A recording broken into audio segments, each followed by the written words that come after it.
এই মুহূর্তে আমি দাঁড়িয়ে আছি বাংলাদেশ আওয়ামী লীগের যুগ্ম সাধারণ সম্পাদক মাহবুবুল আলম হানিফের কুষ্টিয়া শহরের পিটিআইস্থ তার বাসভবনে।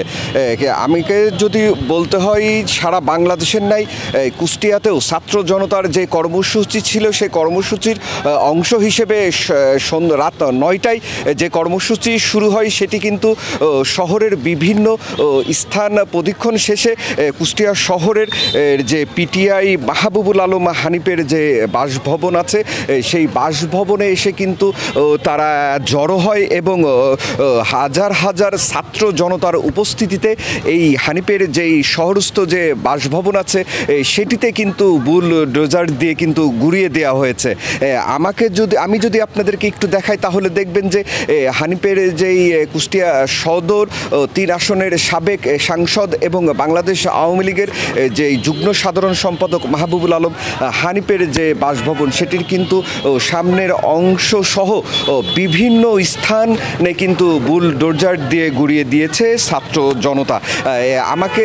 আমি যদি আরেকটু বলি তাহলে এই যে 5 আগস্টের সরকার পতনের স্বৈরাচারী সরকার পতনের পরে কিন্তু এই হানিফের যে বাসভবন সেটিতে কিন্তু ভাঙচুর এবং ঘটনা ঘটেছিল।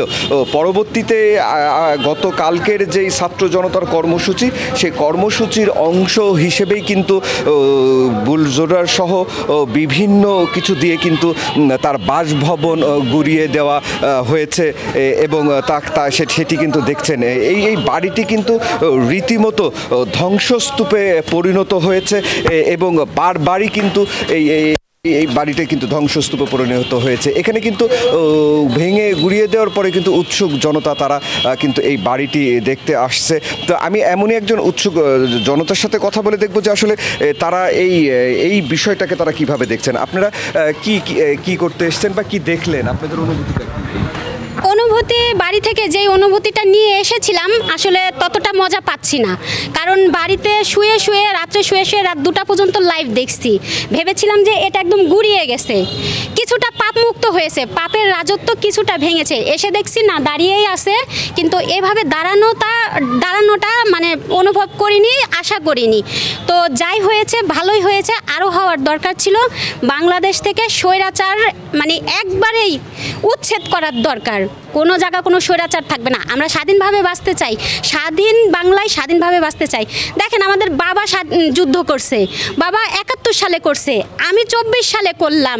এখন আমাদের সন্তানরাও কি করবে? আমরা কি যতদিন বাঁচবো প্রত্যেকটা প্রজন্মই কি যুদ্ধ করবে? যুদ্ধ করতে হবে কেন? আমরা একবার যুদ্ধ করব, তারপর আমরা শান্তি চাই, স্বাধীনভাবে চলতে চাই, স্বাধীনভাবে বলতে চাই। বাস এতটুকুই আমার অনুরোধ। ধন্যবাদ। আসলে একজন সাধারণ স্থানীয়র সাথে কথা বলছিলাম, তিনি কিন্তু আমাদেরকে জানাচ্ছিলেন যে তার ক্ষোভের কথা। আমি একটু বাড়ির ভিতরে একটু দেখাতে চাই যে ধ্বংসস্তূপে পরিণত হয়েছে সেই ধ্বংসস্তূপ কিন্তু দেখানোর চেষ্টা করছি।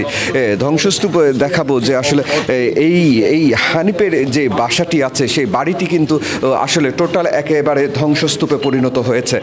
তো আমি দেখাই যে বাড়িটি কিন্তু প্রথম অংশ ভাঙা হয়েছে, দ্বিতীয় অংশ ভাঙা হয়েছে এবং বাড়ির মধ্যে যে পুরো অংশ সেটিও কিন্তু একদম ভেঙে তছনছ করে দিয়েছে। এইটা কিন্তু আসলে যেই কালকের যেই রাত 9টার কিছু পরে কিন্তু ছাত্র জনতা যে হাজার হাজার ছাত্র জনতার মশাল মিছিল সহ কিন্তু এসে এই বাড়ি কিন্তু গুড়িয়ে দেওয়া হয়েছে। আমাকে যদি বলতে হয় যে গতকাল কিন্তু কুষ্টিয়া শহরের আওয়ামী লীগের 3 নেতার বাড়িতে কিন্তু একইভাবে ছাত্র জনতা কিন্তু তারা ভাঙচুর করেছে বুলডোজার দিয়ে।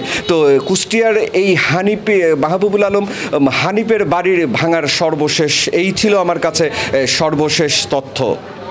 সনি আজিম, গ্লোবাল টেলিভিশন, কুষ্টিয়া।